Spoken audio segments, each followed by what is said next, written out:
ఈరోజు క్యాన్సర్ అనేది మనం నివారించుకునే అవకాశాలు కూడా ఉన్నాయి. యామారితే ప్రమాదం.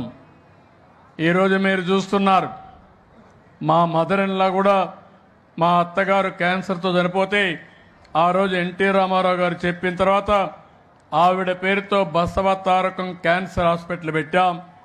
ఈరోజు బాలకృష్ణ గారు చూసుకున్నారు.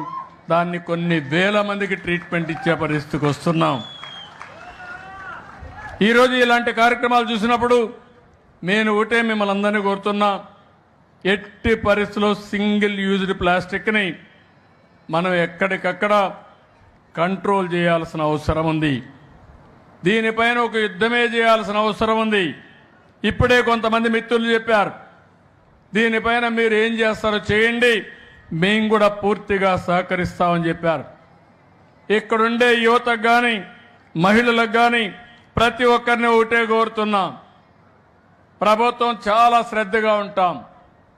6 నెలలు టైం కూడా ఇస్తున్నాం. ఎక్కడికక్కడ మనందరం కూడా చైతన్యవంతులు చేద్దాం. ఫేజ్ 1 ఏవైతే ప్రాణాంతకమైనటువంటి ప్రమాదాలు వచ్చే పొల్యూషన్ ఇచ్చే ప్లాస్టిక్ని పూర్తిగా అరికడదాం.